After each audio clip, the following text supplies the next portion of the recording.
Someone reaches for your ribs. You flinch. You're already laughing, and you want it to stop. That's the strange part. You're laughing, and you are not enjoying it. Your body is producing the exact signal for joy, while every other part of you is trying to escape. To get to why, we have to start somewhere else. Because you can't explain the tickle until you explain the one person on earth who can't do it to you. You. Try it right now. Run your fingers along your own ribs. Nothing. Same skin, same nerves, same pressure. No reaction at all. And the reason for that turns out to be stranger than the tickle itself. In 1998, a neuroscientist in London named Sarah Jane Blakemore put people in an MRI scanner and had their palms stroked, sometimes by a machine, sometimes by their own hand. The skin got the same treatment. The brain did not. When the touch was self-produced, the regions that register touch went quiet, turned down, muted. Here's what her scans were pointing at. Every time you move, your brain sends the command to your muscles, and at the same moment sends a copy of that command forward to the cerebellum. The cerebellum uses the copy to predict exactly what the movement will feel like. Then it subtracts the prediction from what actually arrives. Whatever's left over is the part your brain didn't see coming. That's what a sensation is, not a signal, an error.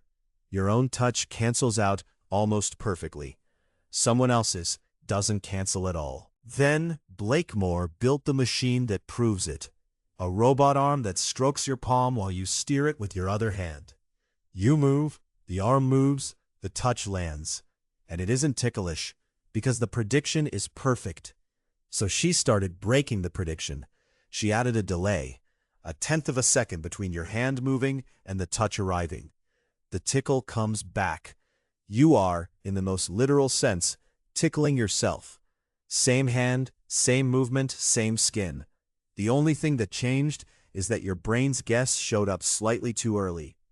Which sounds like the end of it. It isn't. It's where the real problem starts. Because none of that explains why the tickle exists at all. A cancellation system tells you why you can't tickle yourself. It says nothing about why anyone else can. So look at where it works. Ribs, armpits, throat, the soles of your feet, the inside of your thighs. Now notice what those places have in common. No bone over the top. No muscle worth mentioning. Arteries running close to the surface. Every single one is somewhere a blade would go in. Your ticklish map is a map of everywhere you are undefended. And the flailing, curl-up-and-guard thing you do when someone finds your ribs is not embarrassment. It's the defense it was built to trigger. Kids who tickle wrestle are running the drill, years before anything real is at stake. That would be a clean answer, except for the laughter. In 1999, two psychologists in San Diego, Christine Harris and Nicholas Christenfeld, went after the assumption underneath all of it, that tickling is social, that you laugh because a person is there. They tickled 35 people twice, once by the experimenter, once by a machine, a humming contraption of hoses and wires they were told ran itself. It didn't. It was the experimenter the entire time. But they believed it, and they laughed at the machine exactly as much. Same squirming, same ratings of how ticklish it felt. No difference. So the laughter isn't social. There's nobody in the room to laugh with. It's a reflex, closer to a knee-jerk than to a joke. Which is exactly why it worked as a punishment. Tickle torture is real, and it was used because you can keep a person laughing while they are begging you to stop, and nothing in the sound will save them. Laughter is not consent. Your face broadcasts a signal your nervous system never agreed to. It doesn't even sound like joy.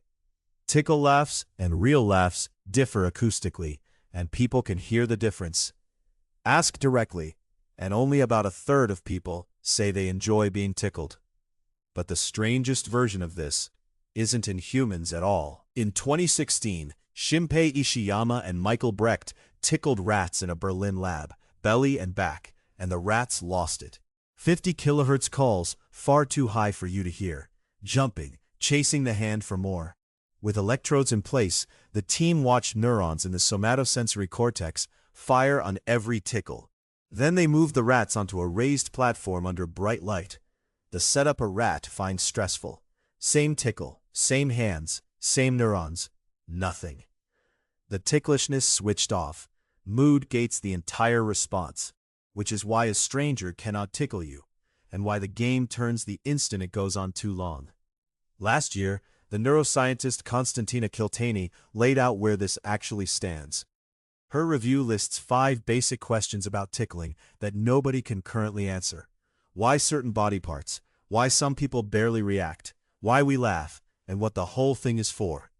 2 systems, 1 patch of skin. One erases every touch you produce yourself. The other screams when somebody else finds the places you can't protect. That's why you flinch before contact. Prediction is the whole defense, so you brace ahead of the hand. And if you want it to stop, watch the hand. Better, put your own hand on top of the hand doing it. Feed your cerebellum the movement. Let it run the prediction. Let it cancel. You spend your entire life not feeling your own touch. The tickle is the one moment your brain admits it didn't see something coming. Check out this video next and subscribe here so you never miss a new one.